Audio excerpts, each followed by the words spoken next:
আসসালামু আলাইকুম দর্শকবৃন্দু, আবারও ফিরে আসলাম আপনাদের মাঝে মশলা গোলানো দেখার জন্য।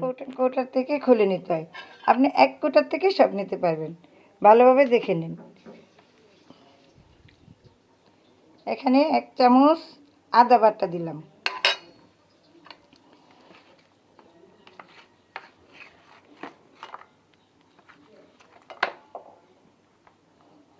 এখানে 2 চামচ আটা বাটা দিলাম। চামচটা খেয়াল করুন, যে যেভাবে দিয়ে, কেউ এই বড় চামচও দিতে পারবেন, কেউ ছোটো চামচও দিতে পারবেন, কিন্তু কীভাবে গোলাই সেটা খেয়াল করুন।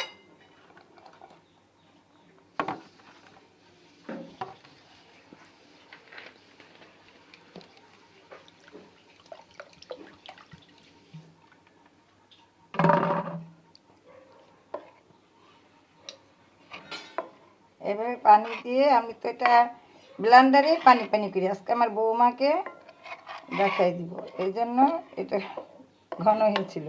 এটা আমি পানি পানি করে ব্লেন্ডারে গুলাই নিই। এখানে 2 চামচ হলুদ ফাঁকি, 2 চামচ হলুদ ফাঁকি,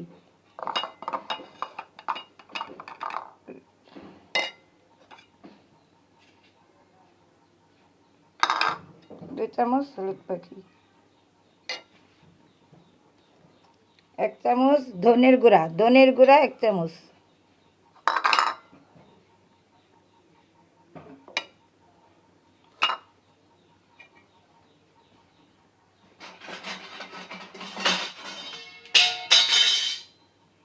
এই দেখুন এই চামচটা দিয়ে 1 চামচ লবণ দিয়ে দিলাম। এই লবণটা দিলাম যারা ফ্রিজে রাখেন না, বাইরে রাখেন, তাদের জন্য এই লবণ দিলে। 1 চামচ তেল দিলাম, 2 চামচ। এটা বাইরে আপনি 1 মাসও রাখতে পারবেন, কিচ্ছু হবে না। যারা ফ্রিজে রাখুন তারা তেল লবণ না দিলেও চলবে। দেখুন কীভাবে গুলিয়ে নিচ্ছি, ঠিক এইভাবে গুলিয়ে।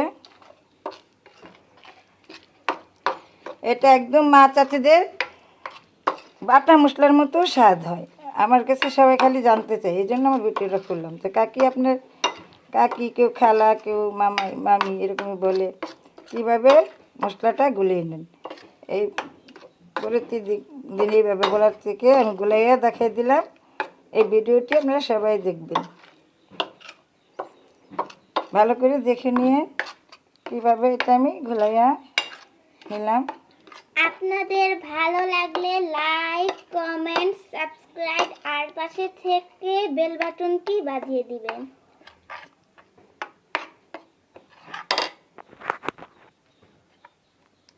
আলাদা করে এটা এইভাবে আবার একটা কৌটা আমি আলাদা করে আদা রসুন বাটা রাখি। যদি আবার রোস্ট তৈরি করি তাহলে ওই আদা রসুন বাটা দিয়ে ওটা, আর এটা দিয়ে আপনি সব কিছু রান্না করতে পারবেন। মাংস, গুঁড়া মাছ, আপনি যে কোনো মাছ তরকারি সব কিছুতে এটা আপনি ওজন করে দিলে হবে। এটা রান্না খুবই স্বাদ, একদম বাটা মশলার মতো স্বাদ হবে। এইভাবে করে আমি এই যে কোটাটার মধ্যে রাখছি, এরকম করে 1 চামচ মরিচের গুঁড়ো দিয়ে দিলাম, 1 চামচ মরিচের গুঁড়ো। ভালো করে দেখুন,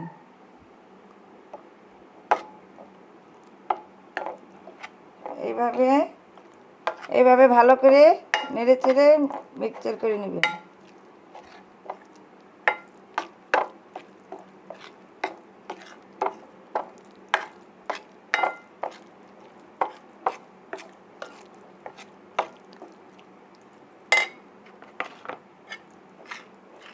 এইভাবে ঘোলাইয়া একটা বক্সে ভরে নেবেন, বক্সটা লাগিয়ে রাখবেন।